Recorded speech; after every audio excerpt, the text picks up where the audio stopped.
हमारे Facebook page को like करें, ट्विटर पर फॉलो करें न्यूज़ बिहार लाइव, और साथ ही साथ हमारे यूट्यूब चैनल को सब्सक्राइब करें। सब्सक्राइब करने के बाद बेल आइकन दबाना ना भूलें। धन्यवाद।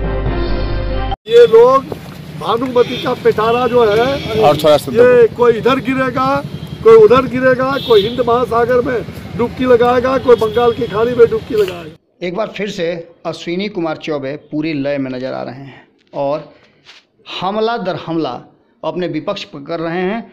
और इतना ही नहीं, एक बार फिर से आपको 2014 के बाद 2019 में वही बातें नज़र आएंगी। बंगाल की खाड़ी नज़र आएगा और अन्य हिंद महासागर से लेकर के बहुत सारी नदियां नज़र आएंगी जहां महागठबंधन को डुबोने की बात होगी। सुनिए आगे वो क्या कह रहे हैं। के लोग इन्होंने ठग को खड़ा किया है, जगह जगह पर ठगने वाले लोग, और उनका कुछ भी चलने वाला नहीं है। पूरी देश के अंदर जनता का मिजाज बन गया है कि फिर एक बार मोदी सरकार। बक्सर से सांसद अश्विनी चौबे ने जम करके महागठबंधन पर हमला किया और इन्हें ठगों का कुनबा बताया है। इतना ही नहीं, अश्विनी चौबे लगातार हमला दर हमला करते जा रहे हैं और इस हमला के बाद जैसे ही उन्हें टिकट मिला वो पूरी तरह से मुखर हो गए और मुखर होकर के नीतीश कुमार से भी आज पटना में मिले हैं।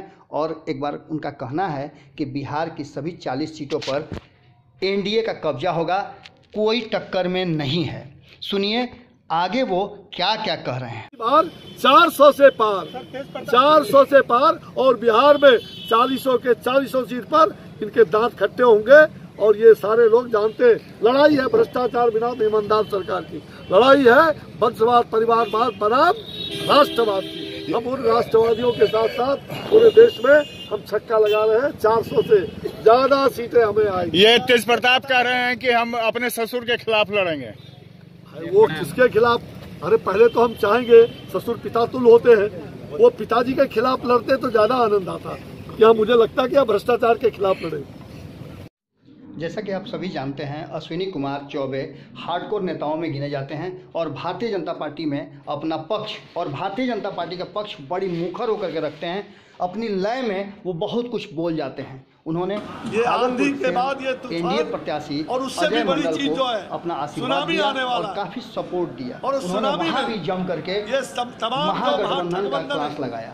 इतना ही नहीं, अश्विनी कुमार चौबे काफी के जो मरीज हो गए होकर के कहा जाए तो गिरिराज सिंह के बाद अगर कोई है या उनके बराबर कोई बोलता है तो वो है बिहार के बाबा यानी अश्विनी कुमार चौबे। उन्होंने ये भी कहा था कि कहीं ना कहीं जो भी हो रहा है देश को लूटा कोई भी बात नहीं है, सिर्फ थोड़ी सी गठबंधन जो सामने आ रही है वो भी छट जाएगी। एनडीए पूरी तरह से पैक्ट है और भारतीय जनता पार्टी पूरी तरह से इंटैक्ट है। उत्तर प्रदेश में कहा था सबसे पहले कि गिरिराज सिंह चुनाव लड़ेंगे और ऐसा ही हुआ। अब देखने वाली बात ये होगी कि क्या एक बार फिर से 2014 की तरह बंगाल की खाड़ी तो आ ही गई है, अब क्या पाकिस्तान का वीजा और अन्य जो बातें होती थी वो भी सामने आ जाएंगी। क्योंकि गिरिराज सिंह भी अब पूरी तरह से मुस्तैद हो गए हैं और नामांकन करने के लिए तैयार हो गए हैं। वहीं अश्विनी कुमार चौबे तो पूरी लय में नजर आ ही रहे हैं।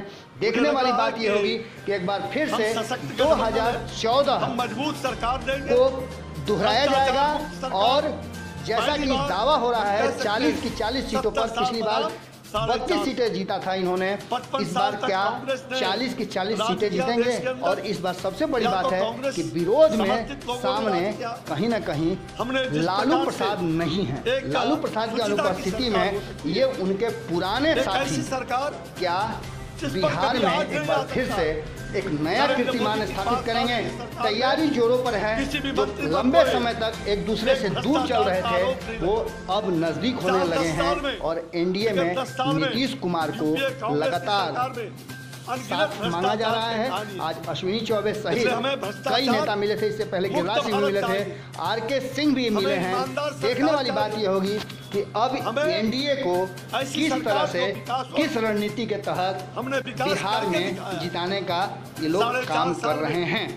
अश्विनी चौबे ने तो यहाँ तक कह दिया है कि ये महागठबंधन नहीं, ये ठगबंधन है, ठगों का कुनबा है। जिस तरह से देश के अन्य हिस्सों में महागठबंधन बिखर गया, वैसे ही बिहार में भी महागठबंधन का अस्तित्व समाप्त हो जाएगा। आज भी मीटिंग पर उन्होंने तंज कसा और कहा कि क्यों नहीं महागठबंधन के सारे बड़े नेता उपस्थित रहे। जुड़े रहिए न्यूज़ बिहार और भारत लाइव के साथ। नमस्कार।